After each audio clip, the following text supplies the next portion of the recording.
በድካማችን አልፈህ ሰማያዊ ጥበብ የሞላበትን ቃልህን ግለጥልን፣ እንዲገባን እንድንኖርበት ምርዳን። ክብር ለአንተ፣ በረከቱ ለሕዝብ ሁሉ ይሁን፣ በኢየሱስ ስም አሜን። ሶስተኛ ብለን የምናጠናው አእምሮ የተባረከ ሴት ያደረገችውን ምዕራፍ 25 አንደኛ ሳሙኤል ምዕራፍ 25 ቁጥር 18 ነው ማካፈላችሁ። አቢግያም ፈጥና 200 እንጀራ፣ 2 አቁማዳ የወይን ጠጅ፣ 5 የተዘጋጁ በጎች፣ 5 መስፈሪያ ጥብስ እሸት፣ 100 ዘለላ ዘቢብ፣ 200 የበለስ ጥፍጥፍ ወሰደች፣ በአህዮች ላይ አስጫነች። ለብላቴኖቿም አስቀድማችሁ በፊት ሄዱ፣ እኔ እከተላችኋለሁ አለች። ሶስተኛ ቅድመ ዝግጅት። አእምሮ የተባረከ ሰው ምን ያደርጋል? ምልክቱ ምንድነው? ቅድመ ዝግጅት ያደርጋል። ስለዚህ ፈረስ እየጋለበ እንጀራ መጋገር አትችልም። እሱ እግዚአብሔር የሰጠውን ያባክነዋል እየሰከረ፣ እሷ ግን ትጠብቀዋለች። ጻድቅ በምቹ ጊዜ ሁሉ ወደ ፈጣሪው ይጸልያል፣ ክፉ ቀን ሲመጣ መከራ ያገኘውም የተባለው። አሁን ስለ እንጀራ፣ ስለ እንቁላል፣ ስለ ስጋ፣ ስለ ምን አይደለም ቃሉ ታውቃላችሁ፣ ምሳሌ ነው። 400 የተቆጡ ሰዎች እየጋለቡ እየመጡብሽ ነው አሏት። ምጣዱን አስማልኝ፣ ሊጡን አምጣልኝ አላለችም። እንጀራውን ቁጭ ቁጭ ቁጭ፣ በለሱን ቁጭ ቁጭ፣ ወይን ጠጁን ቁጭ ልም። ለምን? የተዘጋጀ ካዝና ውስጥ የተደራጀ ምግብ። የተራቡና የተቆጡትን ቅድመ ዝግጅት ካላረክ በአንዴ ማብረድ አትችልም። ቅድመ ዝግጅት ጸጋ አታባክንም፣ ሪሶርስ አታባክንም። ስለዚህ ለዳዊት የምትሰብከው የሰጠችውን እንጀራ ካበላችሁ በኋላ ነው። ታውቃላችሁ ወንድ ልጅ ሲርበው ጆሮ ይደፈናል ይባላል እና በደንብ አጥግባ ስታረካው ቀጥ የእግዚአብሔር ሴት አላት። ለመስበክ አመቻቸችው ማለት ዊዝደማኒው አታባክንም። ኢየሱስም 2 ዓሣና 5 እንጀራ ባረከው፣ በሉ ጠጡ። ምን አለ ትዝ ይላችኋል? አንድም ውዳቂ እንዳይጠፋ የተረፈውን ሁሉ ሰብስቡ። 5 መሶብ ሞሉት። 12 መሶብ ወይ 5 መሶብ 12። ወፍ ቢበላውስ ምን ችግር አለው? ድጋሚ ተአምራት ማድረግ አይችልም? ምን ለምንድነው ሳር ውስጥ የወዳደቀውን ሁሉ ሰብስቦ ያላቸው? በጸሎት የተቀበለው አይባክንም። አቤት ርፍራፊው ጸሎት፣ ያየሽው ህልም፣ ያባከንሽው የመጣል መገለጥ፣ የተዝረከረከው ብትሰበስበው ለ100 ዓመት ይመግባል። ማባከን። ስለዚህ ከሚያስፈልጋት ውጪ የሆነውን ታስቀምጠዋለች። ለምን? ከምንፈልገው ትርፍ ነገር ከሰጠ በፊታችን የሚሰራው አንድ ፐርፐዝ አለው ማለት ነው። ልጅ አቢግያ 400 የተራቡ ይመጡብሻል፣ እንጀራ ጋግረሽ አስቀምጪ አላላትም። ታውቀዋለች እሷ ምንም ነገር ያለ ዕውቀት ስለማይሰጣት ሁሉን ነገር ጠብቀዋለች። ችግር ሲመጣ ዘረዘረችው። ቅድመ ዝግጅት ጸጋን አለማባከን ይባላል። ትዝ ይላችኋል ኤሳውን ይወደው ነበረ አባቱ ይስሐቅ። አዳኝ ስለነበረ የወደደው ካደነው ስለሚያበላው ነው። ቁርጥ ቅቅል ያበላዋል። የቁርጥና የቅቅሉ ጌታ አደን ባይሳካልኝ ዘልዝዬ በጨው አድርጌ እንደ ቋንጣ ላስቀምጥ አይልም። እንደሚያድነው ድኩላ ነው ጭንቅላቱ። አንድ ቀን አደን ጠፋ። ታውቃላችሁ አይደለም ስጋ ምስር ወጥ ከየት ይምጣ? ብኩርናውን እስኪሸጠው ድረስ የስጋው ጌታ ብኩርናውን ለምስር ሸጠው። ለምን? ጸጋ አባካኝ፣ ቅድመ ዝግጅት የማያደርግ የዚህ ምድር ሰው ሆኖ ቁጭ አለ።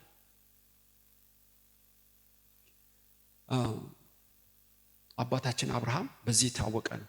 ቀና ሲል 2 መላእክትና እግዚአብሔር ይሄዳሉ። ሰው መስለው ክንፍ የላቸው፣ መልአክ አላጀባቸው። እንደ ኖርማል ልብስ ለብሰው ሰውን የመሰሉት። እንዲያውም አብርሃም እኔ ከየት እንደምትመጡ ወዴት እንደምትሄዱ አላውቅም፣ ወደ ቤቴ ግቡ ባካችሁ። ለምንድን ነው እንደዚህ ለመንከን?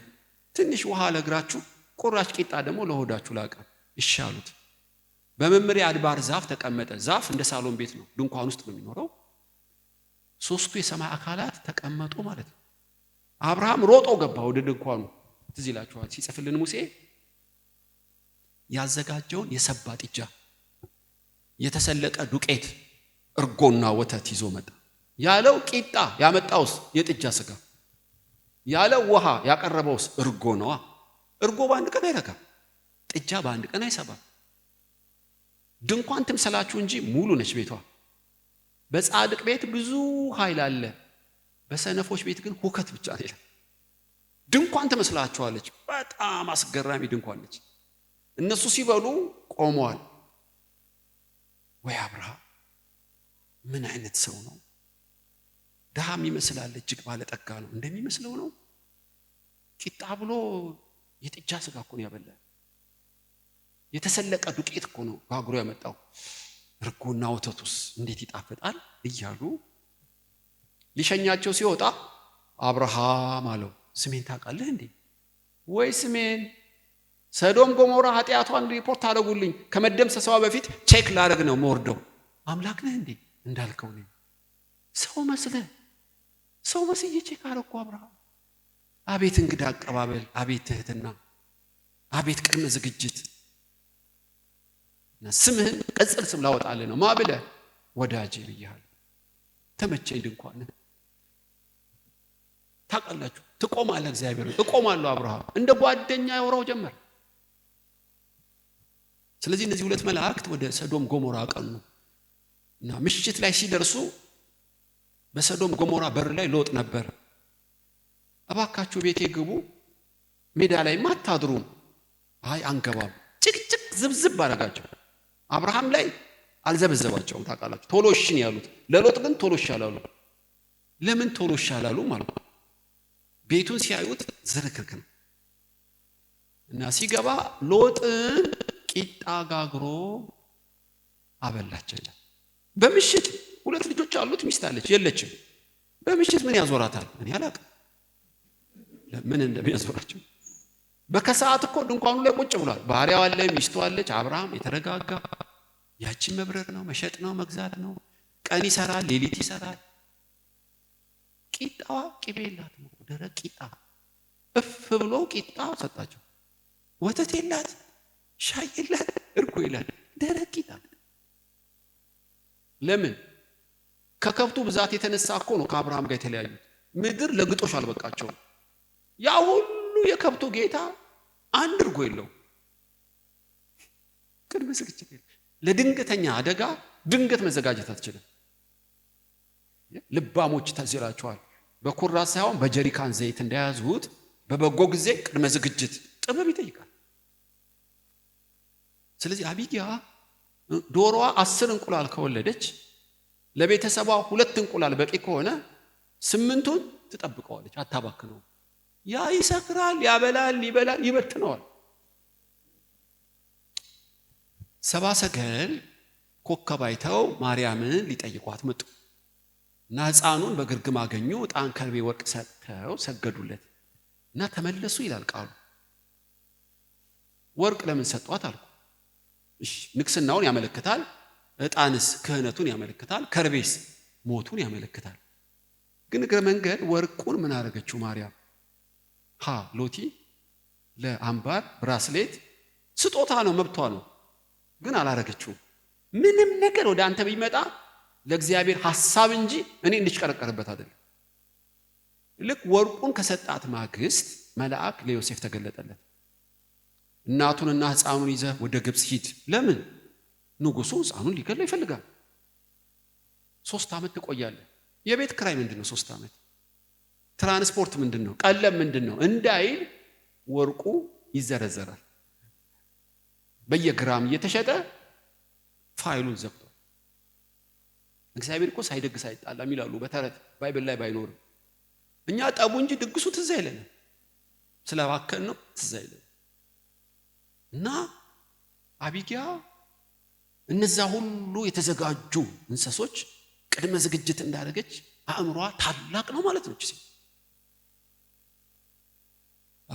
በቅዱስ ቃሉ በዚህ አቅጣጫ ብዙ በተናገርኩ በእውነት ቅድመ ዝግጅት ካለማድረግ የተነሳ የእግዚአብሔር ሐሳብን ያላስተናገዱ እጅግ ብዙ አሉ። እሷ ግን በዚህ A+ ነው ያመጣችው። ቅድመ ዝግጅት ለእናንተ የሚለውን ለሁሉ ላለው ከሚመጣው ቁጣ ለማምለጥ ትችሉ ዘንድ ስትጸልዩ ትጉ። ጸሎት እንደ ባንክ ይቀመጣልን ይመስለኛል። ሰለሞንም ቤተ መንግስት ሆኖ አንድ ቤት አየ። ይሄ ቤት ማን ነው እስኪ ሊዮ ብሎ ወረደ። ሲወርድ ግንቡ ፈርሷል። የሰውየው ማን ይሆን የዚህ ቤት ባለቤት ማን ነው ብዬ በግንቡ ላይ ዘልዬ ገባው። ግቢው ምን ሆኗል? ሳማ ብቻ ነው። ማን ይሆን ባለቤቱ ብዬ በሳማ መሃል ሳሎን ቤቱን ስከፍት ምን አየው? በረቁና ድስት ተጥዷል፣ ያንጠባጥባል። ወይ ማንጠባጠብ ማን ይሆን ብዬ በሚያንጠባጥበው በረቁና ሳሎን ቤት መኝታ ቤቱን ስከፍት እጅና እጁን አጣምሮ ለሸሽ ብሏል። እዛው አልጋው ላይ ቆሞ ስብከት መጣለት ሰለሞን። አንድ ታካች ጥቂት እጅን ታጥፋለህ፣ ችጋር ሰይፍ እንደታጠቀ ወንበዴ ይመጣብሃል። ካንተ ጋር የተፈጠረችውን ጉንዳን ያት ጉንዳንን አያት። እስቲ ኪሎ ተመዛዘኑ ጭንቅላትህና እሷ። ግን ክረምት መምጣቱን አውቃ ጭቃ ነው ዝናብ ነው ቀጭን እግር ሰተኸኝ ዶፍ ዝናብ እያመጣህብኝ ፍትህ የለም ወይ አትልም። በ10 የፀሐይ ወራት በዋሻዋ ውስጥ ስንቋን ታስቀምጣለች። እንግዲህ የእስራኤል ጉንዳን እንደ ኢትዮጵያ ከሆነ ሐምሌ 1 ዝናብ ሲዘንብ በምራቋ ዋሻውን ትደፍንና 2 ወር ኮንፈረንስ በቃ አየ ቅድመ ዝግጅት ስላደረገች ጎርፉን ታልፈዋለች፣ ዋሻ ውስጥ ጭቃውን ታልፈዋለች። ለምን? ጊዜ ያለቃዋ ሆኖ በጊዜ ለክፉ ቀን ታስቀምጣለች። አንተ ታካች ከጉንዳን አትማርም? ፓስተር የላት ባይብል የላት የቅድመ ዝግጅት እንደምታረግ ተመልከት። ምሳሌ ላይ ልባም ሴት አይታታለን። ሩቅ አገር በመርከብ ሄዳ ትነግዳለች። ቤተሰቧ እጠፍ ድርብ የለበሰ ስለሆነ በመከራ አትፈራም። አካሄዳቸውን በደንብ ታያለች እና እንደ ነጋዴ መርከብ ነች። መብራቷ አይጠፋም፣ በማለዳም ትነሳለች። በመከራና በክረምት ላይ ትስቃለች። ቅድመ ዝግጅት አድርጋለች ማለት ነው። ስለዚህ እቺ ሴት በነገር ሁሉ ቅድመ ዝግጅት አድርጋለች። ድንገት ለሚመጣ ጥፋት ድንገት መዘጋጀት አትችልም እና እያንዳንዱ ከጌታ የተቀበለችውን በኦርደር አስቀምጠዋለች። እኔ አሁን ኢትዮጵያ ውስጥ ታውቃላችሁ ምጽአት እንደቀረበ የመጨረሻ ተሐድሶም እንደሚያደርግ እርግጠኛ ነኝ እና ሪቫይቫል ሲጀምር እንደ ቃሉ የሆነ ብዙ ህዝብ መግሮፉ አይቀርም። ለሚመጣው ህዝብ ቅድመ ዝግጅት ማድረገው አሁን ገብቶኛል። ብዙ ስብከቶች ብዙ ዝግጅቶች እያደረኩ ነው። ለምን? በሪቫይቫሉ ሰዓት ብዙ ማንበብ አልችልም፣ ጊዜ አይበቃኝም። ከሚመጣው ሰው የተነሳ ህዝቡን ለመመገብ እንደ አቢጊያ ያዘጋጀው ሰማያዊ እንጀራ አለ፣ ስብከቶች አሉ። ድንገት ለሚመጣ ሪቫይቫል ድንገት መዘጋጀት እንደማልችል ገብቶኛል። በተቻለ መጠን አሁን በጸጥታ ጊዜ ውስጥ ብዙ መልእክቶች ከቀደሙት አባቶች ብዙ ትምህርት ከመጠን በላይ የተዘጋጀው ነው። አታው በተለያዩ የትንቢታዊ መልእክቶች ለማጥናት ቅድመ ዝግጅት ላይ ሐዋርያት ሥራን ምዕራፍ 18 ደርሻለሁ። 1 ዓመት ሳስተምር ሉቃስ ወንጌልን 5 ዓመት ነው ያስተማርኩት እና አይምሮ ውስጥ ስላለ ምንም ባይብል ብቻ በእጄ ይዤ ከምዕራፍ 1 ጀምሮ ሉቃስ ወንጌል ለ3 ዓመት በተከታታይ ማስተማር እችላለሁ። ተዘጋጅቻለሁ ነው የምላችሁ። ሐዋርያት ሥራን ጨመርኩበት። ከዛ ሳይሆን ዳንኤልን አጠናለሁ፣ ራእይን አጠናለሁ። ድንገት ሰዓቱ ክብር ሲጀምር ከመዝገብ ቤት አወጣዋለሁ። ቁጥር 1 2 3 4 ይሄ ልጅ የት ጊዜ አግኝቶ ነው የሚያነበው እንዳይሉ ቅድመ ዝግጅት ስላደረገ ዝግጅት። ስለዚህ አቢጊያ ድንገት ለመጣባት ጦር በተዘጋጀ ማንነት ገጠመችው ነው። ወንደር አእምሮ የተባረከ ሰው ምንም ነገር አያባክንም። ህልም ነው ይጽፈዋል፣ ቃል ነው ያጠነዋል፣ ራእይ ነው አያመልጠው።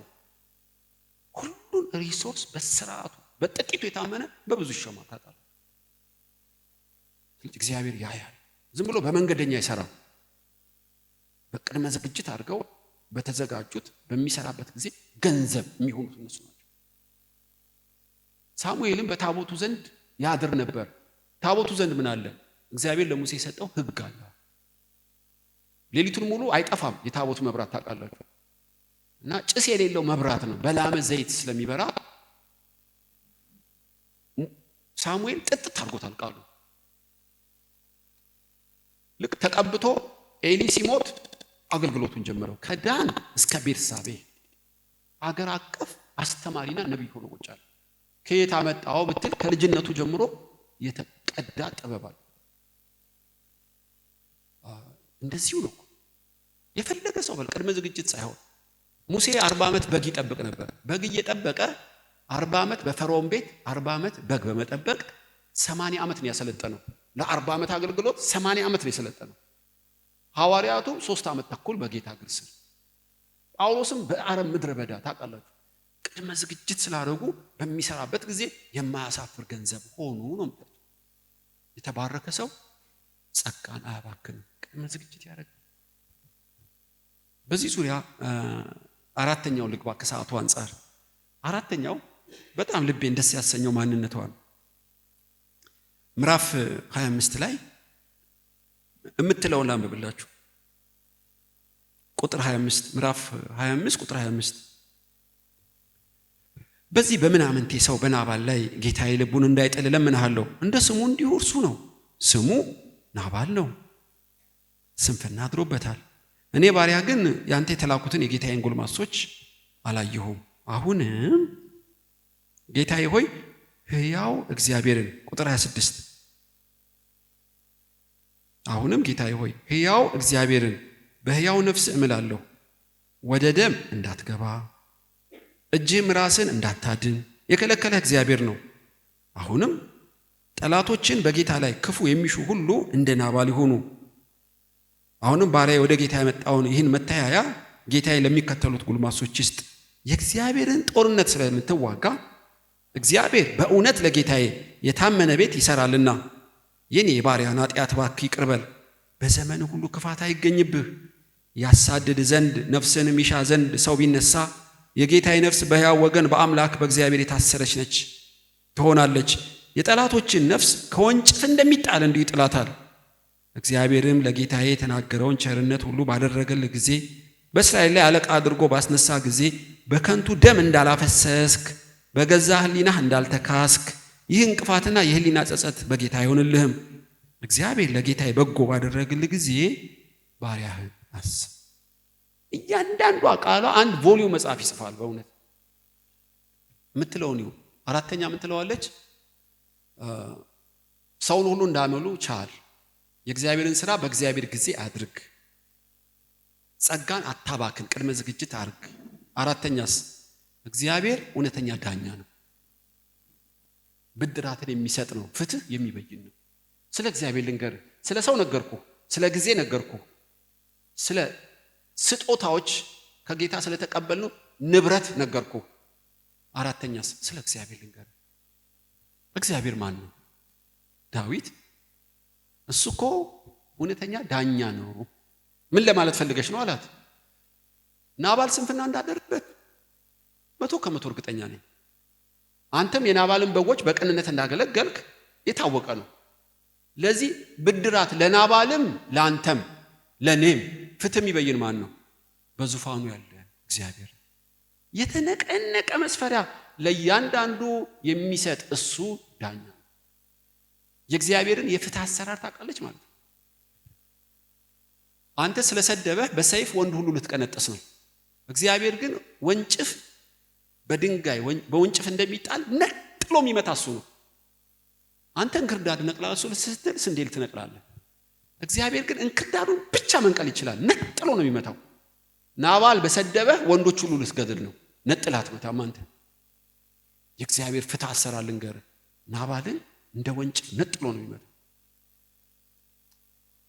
መሞቱ እንደማይቀር ልማልልህ። በምን አወቅሽ አላት። የተቀቡትን አፉን በመክፈት እኔ ላይ እንደፈለገ ሲናገር ነበር። እግዚአብሔር የቀባቸውን መድፈርና መሳደብ ጀምሯል። ጽዋው እየሞላ ነው። እግዚአብሔር ይመታዋል። በእውነት ነው የሚለው። እጅህን ሴት ነች የራስሽ ጉዳይ ብለህ ፈንግለህ ብትገድለው ትችላለህ መግደል። በገደልከው በንጹህ ደም ግን አይለቅህም። የህሊና ጸጸትና የንጹህ ደም መጠየቅ ይመጣል። ህሊና ምንድነው አላት። ህሊና እግዚአብሔር ያስቀመጠው ብላክ ቦክስ በለዋ፣ የሙሉ ጊዜ አገልጋይ በለዋ። አየ 24 ሰዓት ካሜራ የሚቀርጽ ነው ህሊና። በትንሳኤ ቀን ህሊናን ኦን ነው የሚያደርጋት። ይዘረዝርልሃል ህሊና። ጉቦ አይቀበል ህሊና። በአመፀኞች አይተባበር ህሊና። በሰው ውስጥ የተቀመጠ ሪከርደር ብለው ህሊናህን በፍርድ ሰዓት ይወቅሳል። አንድ በገደልከው በንጹህ ደም እግዚአብሔር አይለቅህም፣ አይለመንህም በደም። ስለዚህ የእግዚአብሔር ጦርነት አይደለም የምትዋጋው። አሁን ግን የስጋና ደም ጦርነት ነው የምትዋጋው። የእግዚአብሔር የጦሩን ባህሪ ልንገር። የእግዚአብሔር ጦርነት በቀልን ለእግዚአብሔር በመስጠት ነው የሚጠናቀቀው።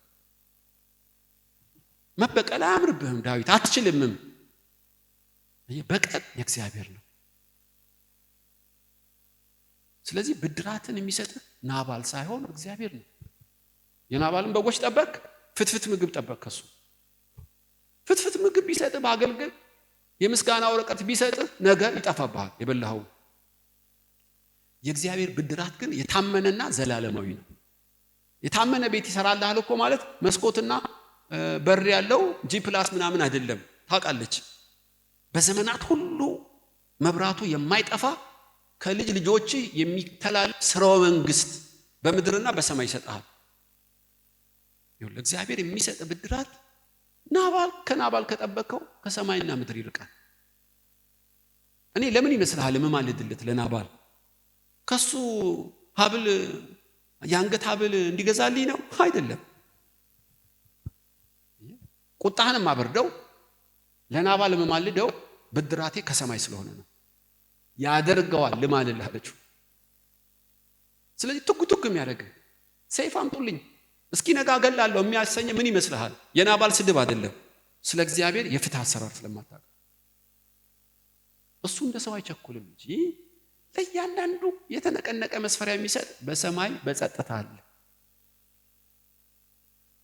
አትበቀል፣ አትፍረድ። በቀልን ለእግዚአብሔር ስጥ። አጋዥ አይፈልግም በበቀል። እግዚአብሔር አስተያየትም አይፈልግም በበቀል። ብቻውን በቂ ነው። እጅህን መልስ ከዚህ ጣጣ ውስጥ። አፈዘዘችው፣ እንደ ሰም ቀለጠ ነው የምላችሁ። እና እግዚአብሔር እውነተኛ ዳኛ ለእያንዳንዱ የተነቀነቀ መስፈሪያ የሚሰጥ ነው የምትይኝ፣ በትክክል መልሰሃል። ለእኔም የተናገረውን ለአንተም ያደርግልሃል፣ ለእኔም ያደርግልኛል፣ ለናባልም ያደርግለታል። ፍትህ የሚበይን አምላክ አለ በሰማይ። 400 ወታደር ቀኝ ኋላ ዙር አሰኘቻቸው እና እየሰደበ የናባልን በጎች ጠብቅ ነው የምትለኝ? አሁን ገብቶሃል። ለምንድነው እየሰደበኝ እያዋረደኝ በጎቹን የምጠብቀው? ብድራትህ ከናባል ስላልሆነ ነው። እስኪ እናያለን አላት። ይሄ ስብከትሽ መሬት ይወርድ እንደሆነ እናያለን ብሎ ሄደ ማለት ነው። እና ሲመጣ ባለፈው እንደነገርኳችሁ ሰክሯል። ስካሩ ሲበር ጠዋት አነጋገረችው። እንዲና እንዲህ ሆኖ እንዲህ አድርጌ እንደዚህ ነበረ እንደዚህ ስትለው እግዚአብሔር ልቡን መታው። ናባልም ወደቀ፣ ራሱን ሳተ ማለት ነው። በ10ኛው ቀን እግዚአብሔር ናባልን ቀሰፈው። አቢግያ አይደለችም ዳዊት አለ። ሊትራሊ እንዲህ ተጽፏል። እንክርዳዱን ነጥሎ በወንጭፍ ይመታል የሚለው እሱ ነው። የሞተ ሰው ሁሉ ተቀሰፈ ማለት አይደለም። በናባል ግን ስለተጻፈ ቀሰፈው። በዛ ሰዓት አቢግያ ሩጫውን ጨርሻለሁ፣ ሃይማኖቴን ጠብቄያለሁ፣ አክሊል ተዘጋጅቶልኛል እንደ ጳውሎስ የምትለው ሰዓት መጣ። ለምን? ናባል እንዲሞት አቢግያ አስተዋጽኦ አላደረገችም። አልጋ አለየችም፣ ማዘጋጃ ፍቱኝ አላለችም። ጸጥለት አለች። ጽዋው ሲሞላ እግዚአብሔር ሰላምታ ሰጠ፣ ትእዛዝ ወጣበት። አለቀ። ይሄ እኮ ነው የእግዚአብሔር ፍርድ። ዳዊት ባይገለው በእግዚአብሔር ቀን ተቀጥሮለት ነበር። መሞቱ ላይ ቀር ማኑ ነክሮ ነበር። አዳነችው። ከዛ ባለፈው እንዳልኳችሁ አቢግያ ላገባሽ እፈልጋለሁ። የዘላለም አምላክ አቢግያም እሺ አለች። አቢግያን አገባ ማለት የናባል በጎች የዳዊት ሆኑ ማለት ነው። የሚጠብቀው የራሱን በጎች ነበሩ። አንዳንዴ እንደዛ ነው የሚሆን። ብድራቱ ምንድን ነው? እሱ በግ ጠብቆ የተባረከ ሴት ሰጠ። በሚስት እግዚአብሔር ይባርካችሁ። ሰለሞን 1000 ሚስት ያገባው ልብ የሚያሳርፍ አጥቶ ነው ይላሉ። አንዷን ሲያገባ ሲጨቀጨቀው ሲደግም መሆኑ። አቢግያ 1000ዋን ጠቅልላ የያዘች ሴት ነች። ከቻለች ወይ ብርሃን በራ ቤት ውስጥ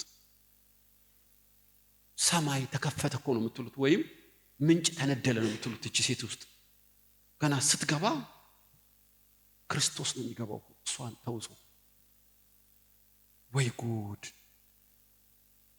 ይሄ ሁሉ ናባልን በመጠበቄ ብድራቴ ያገልግል ፍፍት ነበር። ለካ አንቺን ሊሰጠኝ ነው። ይሄው የእግዚአብሔር ካሳ እኮ እንዲህ ነው። አንጀት አርስ ካሳ። ለአቢግያስ ምን ፈረደላት? በስድብ እንዳላቃጠላት በመዝሙር የሚከስ ባል ቁጭ። ትንቢት ከመዝሙር ጋር በጠዋት መዝሙረ ዳዊት ምዕራፍ 1 አቢግያ ከሰማች በኋላ ነው አንተ የምትሰማው። መኝታ ቤት በበገና ምዕራፍ 2 10 ላይ ስትደርስ የናባል ስም ጠፋባት ብላችሁ አለማጋነን። ከበረከቱ ብዛት የተነሳ የቆሰለው ልቧን የሚጠግን ሐኪም ቁጭ አድርገ። አቤት የእግዚአብሔር ካሳ! እና ወንድ ልጅ ወለደች ነው የምላችሁ ከዳዊት፣ ስሙንም ዳንኤል አለችው። እግዚአብሔር ሲፈርድ አየው ማለት ነው። ፈረደላት። ቤተ መንግስት ገባች የተቀባ ሰው ጋር። ከሁሉስ ካሳ ታሪኳ እስከ ምጽአት ላይ ደመሰስ የእግዚአብሔር ቃል ውስጥ ገባ። እሷ እኮ ሞታለች በሰማይ ነች። ታሪኳ ግን እስከ ዛሬ እንደ ሼር ቢዝነስ ይነግዳል። የአቢግያ ታሪክ በተሰበከ ቁጥር የሰማይ ቤቷ እየደመቀ ነው። በሌለችበት ትሰራለች። ገርማችሁ ተአምር ነው። የጽድቅ ተጽዕኖ አመጣች ማለት። ዛሬ ምንድነው እግዚአብሔር ሊያስተምረን የፈለገው? በእውነት በዚህ ጉባኤ ብዙ ኃያላን አቢግያዎች አሉ፣ የእግዚአብሔር መልእክተኞች አሉ ማለት ነው። እና ልጄ ሆይ ልዩ ልዩ አመል ያላቸውን ሰዎች ወደ አንቺ ባመጣ ልቀጣሽ ጸሎትሽን ስላልሰማው አይደለም። የእናት አባትሽ ኃጢአትም ያንቺም እርግማን አይደለም። እግዚአብሔር የሚለው በስራ ላይ ነኝ፣ ትዕግስትን ላለማመድሽ፣ ስለ ነገ ማንነትሽ እየቀረስኩሽ ነው። መከራ ይመስልሻል፣ ግን እየተሰራሽ ነው። እግዚአብሔር ሐሳቡን ፕሮግራሙን ሳይጨርስ አታስቸኩኝ፣ ቢያምሽም ታገሽኝ የሚላት ሴት አለች። ማን ያውቃል? ሰውን ሁሉ እንደ አመሉ ታገስ። ለምን? ጥቂት ቆይቶ እንደ ውሃ ይፈሳል። ያ እንደ ተራራ ያስቸገረ እንደ ወፍጮ ድንጋይ የከበደ ከጥቂት ጊዜ በኋላ አይኖርም፣ እንደ ጉም ይተናል። ብትፈልገውም አታገኘውም። እንደ ናባል ታገስ ሲልህ በጊዜው ጉቶን የሚነቅል አምላክ፣ አበሳን የሚሽር አምላክ ስላለ ያለ ፐርፐዝ ዝም ብሎ መከራ ይመጣብህ። ከዚህ ወይኔ ቤት አስፈታኝ ምንም ሳላደርግ አስረውኝ ነው እባክህ። እግዚአብሔርም ከወይን ጠጅ አሳላፊ አእምሮ ወሰደው። ለምን ወሰደው? ዮሴፍን በስር ለማሰቃየት አይደለም። እስር ቤት ውስጥ ያላለቀ ኮርስ አለው፣ ለዓላማ ነው። ስለዚህ ጸጉርሽ ተቆጥሯል፣ በመዳፉ ቀርጾሻል፣ እርምጃህን እኮ ይቆጥራል። እና እግዚአብሔር ከኔ ጋር አይደለም፣ ለዚህ ክፉ ሰው አሳልፎ ሰጥቶኛል፣ ለዚህ ክፉ ጎረቤት፣ ለዚህ ክፉ አለቃ አትበል። መኖሪያህንና ታሪክን የሚቆጣጠር እግዚአብሔር ለበጎ ይቀይረዋል። ገብቷታል አቢግያ? ባይገባ ባትስማማ መስራቱን አያቆምም። ግን የሚቀልልህ ከጌታ ጋር ተስማምተህ ስትሄድ ነው። ይቀልልሃል። ስለተግባባች ገመዷን አላሳጠረችም አቢግያ። ገብቷታል። ቢያማትም መከራው እያስዳነሳትም ቢሆን ስፍራዋን አልለቀቀችም። በጊዜው ውብ እያረጋት። ስለዚህ መከራ አይገልህም፣ ያቆስልሃል። በርግጥ ለቁስሉ ደግሞ በቂ ጸጋ አለ። ከአቅም በላይ ያለ ልክ አትፈተንም። መውጫ የሌለ ውስጥ ከሰው የተለየ አትፈተንም። ጸጋ አለው። በምክንያትም መከራ እና እቺ ቃሏ የከበደ አእምሯ የተባረከ እንድትሆን ያደረጋት እኮ ይሄው መከራ ነው። ስለዚህ ጸጋ ትለምናለህ እንጂ በእግዚአብሔር ፊት ማታጉረመርመው በማዕበል ውስጥ ስራ ስላለው እግዚአብሔር። ሁለተኛ ለአንዳንዶች ትንቢታዊ መልእክት ይሆን ይመስለኛል። እንደ አቢግያ መከራዬ ረዘመ፣ በጾም በጸሎት በሱባኤ ብለውም አልላቀቅ አለኝ፣ ከዓመት ዓመት እየበዛ እየጠለቀ መጣ ትላለህ። የምትጠብቀው ጌታ ድንገት ለአቢግያ እንደመጣ ይመጣልሃል። አቢግያ እኔ ባሪያ ዳዊት በሳሙኤል የተቀባው ልመጣ ነው አላላትም። ድንገት በመከራ ውስጥ በሚመስል ባልጠበቀችው ሰዓት ይገርማችኋል፣ በጌታ የተዘጋጀ ድንገት የሚመስል እግዚአብሔር ግን ያዘጋጀው ዳዊት በሯ ላይ ከቻለ። ባላሰብከው መንገድ ባልጠበቀው ሰው ኢየሱስ ይመጣል። እኔ እኮ የመጨረሻው ምጽአት አይደለም ብላችሁ በዚሁ ባላችሁበት ኮንቴክስት ስለዚህ ጨለማሽን ሊያበራ የናሱን ደጆች ሊቆርጥ እንደ ርግብ ተፈተሽ እንድትበሪ ኢየሱስ ይመጣል። በእውነት ባጠሩት ሰዓቱ ሲሞላ ከች ነው ገብቷታል። አቢግያ አያረፍድም፣ አይዘገይም፣ በልጆቹ ጊዜም አይቀልድም። የመለኮት ፕሮግራም ሲደርስ ኢየሱስ የመጨረሻ ምኩራብ ያገለገለው በጎባጣዋ ሴት ነው። ከዛ በኋላ ምኩራብ የሚባል የአይሁድ የጸሎት ቤት ነው። ሲገባ አንዲት ጎባጣ ሴት አለች። ለሷ እኮ ነው የመጣላት። አልጠራችውም። 18 ዓመት ሙሉ ጎብጣለች። ግርማቸው እና ዛሬ ምን ይሰብካል ይሄ መምህር? ዛሬ ደግሞ መጣኛ ምኩራብ ሲባል አንቺ ጎባጣዋ ነው ያለ። ቀና ብላ እኔ አለችው። አዎ እንደ ጎበጠች መጣች። እጁን ሲጭንባት ቀጥ አለች። ታውቃላችሁ አሁን በቃል መፈወስ ሲችል እጁን ለምን ጫነባት? የኢየሱስ አሻራ ቀላል አይመስላችሁ? ጃንሆይን ጨብጬ ለአንድ ወር አልታጠብኩም ያለኝ ሰው አለ። አሻራቸው ተፈልጎ ኢየሱስ ጫነብህ ማለት አለ። የሚቀየር ዲኤንኤ ያለ ውስጥ ጅኒ አይቀርብም። እጁን ጫነባት፣ ቀጥ አለች። እቺ የአብርሃም ልጅ ነች፣ የእግዚአብሔር ልጅ ነች። ለ18 ዓመት ሙሉ ሰይጣን ያደከማት ከስራት ተፈተሻለ። የዘላለም አምላክ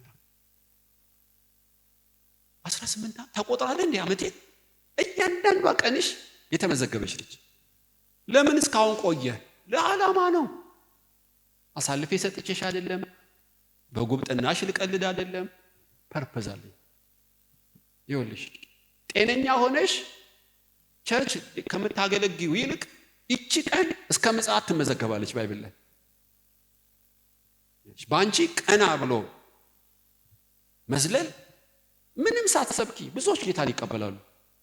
ኩብኩባና ደጎባ የበላውን ዓመታትሽን የምክስ አምላክሽ ነው። ትዝ ይላችኋል ሆሴ ላይ ይመስለኛል የእግዚአብሔር 4 ጄኔራሎች አሉ። አንደኛው ጄኔራል አንበጣ ይባላል። አምሽክ ነው የሚያደርገው። ይኸው አንዴ በግሩፕ ነው የሚያርፉት። ብድግ ሲሉ ግሪን ነገር አታገኙ። አለቃ ይላቸው ምን ይላቸው እንዴት እንደሚናበቡ አታውቁም። ቁጭ ብድግ ነው የሚሉት። በቃ ሰራዊት ይላቸዋል። ከዛ አንበጣ መታ ስታምጹ እምሽክ አርጋ ቅጠሉን ትበለዋለች። ሁለተኛ ሰራዊት ይልክብሃል። ሆፕ ይባላል። መጋዝ ነው እሱ ራሱ። ቅርንጫፍ ነው የሚበላው እሱ ደግሞ ቀጭ ቀጭ ተልኮ ጨርሶ ልም ደጎቢያ ይባላል። ግንድ ነው የሚበላው እሱ ደግሞ ገጭ። ከዛ ምስጥን ሲልካት መሬት ገብታ ስሩን ትበለዋለች። ጠፋ ማለት ነው። በቃ አሁን ለምሳሌ በ2017 1 ኩንታል ጤፍ ታገኝ ከሆነ አመጽ ከሰራ 4ቱ ሰራዊት ያወድሙብሃል። በ2018 ንስሐ ከገባህ እና ከዘራህ 3 እጥፍ ነው መሬቱ የሚያበቅለው። በ2018 300 ኩንታል ያመርታል አንዱ ካሬ። ለምን 3 እጥፍ አደረገው ስትጠይቁት ነብዩ ላይ አንደኛው የ2017 ኩኩባ የበላውን ይመለስልሃል። የ2018 አንዱ ኩንታል ነው። እሺ ሶስተኛው ኩንታል ለምንድን ነው? ቦነስ ነው ጨመርልሃል።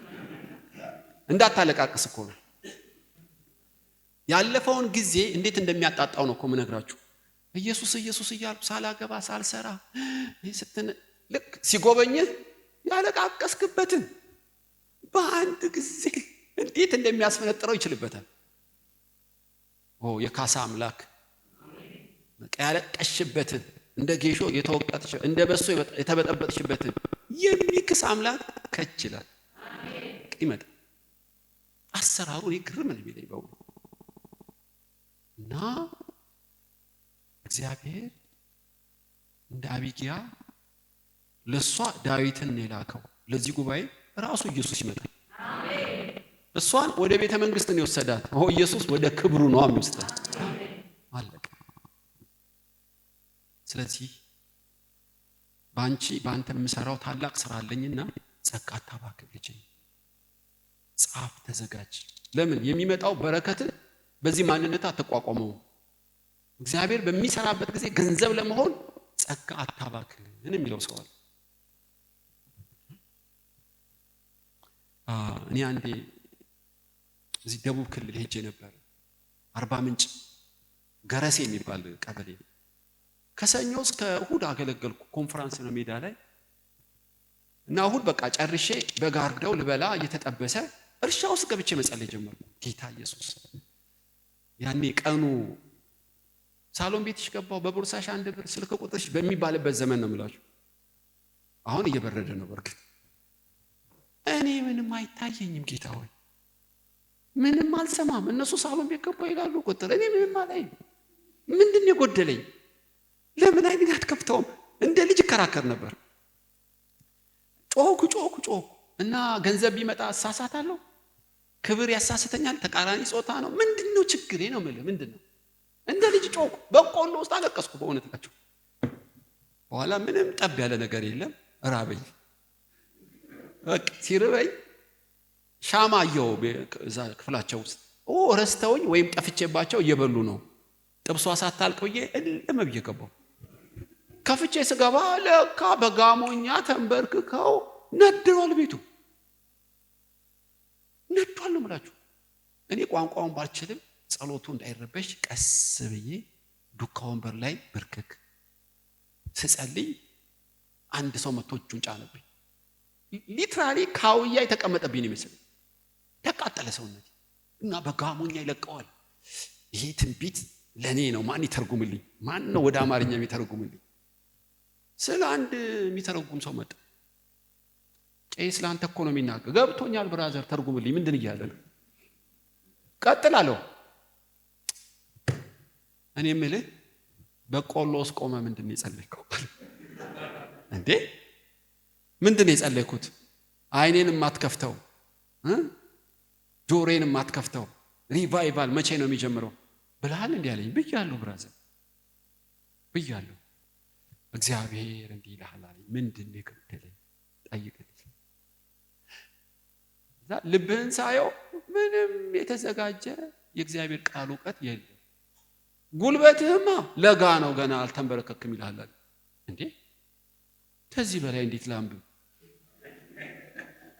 እንዴት ነው ከዚህ በላይ የምጸልየው ብዬ ቀስ ብዬ እንባዬ መጥቷል። አኩርፌ ሹልክ ብዬ መኝታ ቤት አልጋ ላይ ከዚህ በላይ ምን ልሁን? ለካ ተከትሎ ይመጣዋል። እኔ አላውቅም። እና ብራዘር አኩርፈሽ ነው እንዴ ተኝተሽ? ዝም አልኩ። አላስጨረስከኝም ይልሃል እግዚአብሔር። ምንድነው? አስጨርሰዋል። ለጋ ነው ቃል የለህም ማለት ይሄ በአፍሪካ ቀንድ በኢትዮጵያ ውስጥ ኃይለኛ ሪቫይቫል ቀጠሮ ይዣለሁ ልጀምር። ለዛ ሪቫይቫል የሚመጥን ዝግጅት የለህም ነው እኮ የሚልሃል። አሁን ገብቶኛል አልኩ። ታዲያ እንደዚህ አትልም እና ምን ላድርግ? ተዘጋጅ ይልሃል ልጅ ሆይ። ቸክልና ጸልይ፣ ቸክልና አንብብ ይልሃል። ገባኝ። ከዛ ቀን ጀምሮ ማርሽ ቀየርኩ። ገርማችሁ ቁጭ ዝግጅት እስካሁን የተዘጋጀው። አንድ ቀን ከሰማይ በፉጨት ይጀምረዋል። ሃሌሉያ አለቀ። እንደ ጭድ እሳት ብልብ እያልጠፋም እንደ እንጨት ወይም እንደ ፀሐይ ብርሃን እየጨመርኩ መጣለሁ። ለምን? ዝግጅት ወገኖች። ብዙ ዝግጅት እኮ ብዙ ዓመት ነው። ክብር አንድ ቀን ትበቃለች በእውነት ለብዙ ዝግጅት ለትንሽ ነገር። ያቺ አንድ ትንሽ ክብር ለዘላለም ተተርጉማ ተተንትና አታልቅ። እና በዚህ ጉባኤ ልጄ ሆይ ተዘጋጂ። ይህ ሽሮ በርበሬ ሊጡ ገነፈለ ምናምን ትተሽ ለሚመጣው ክብር ተዘጋጂ። ልብሽን በናባል አይነት ወሬ ላይ አትጣጁ። ቃሉን አሰላሲ። በክፉ ሰዎች አይምሮሽ አይያዝ። ለሚመጣው ክብር ተዘጋጂ የሚላት ነፍሳለች። ሰዎች ከመሬት ተነስተው ነጀሱ፣ ዳኛ አለ። ሴቭ አታርገው። በትማልድለት እንኳን ፍትህ አይቀርም። እና አትበሳጭ። የሰው ኬዝ ስተዲ ሲንክ አታርግ። በቀልን ለእግዚአብሔር ተው፣ ፍርድን ለእግዚአብሔር ተው። ለእያንዳንዱ የተነቀነቀ መስፈሪያ የሚሰጥ በዙፋኑ አጋዥ የማይፈልግ ኢየሱስ አለ።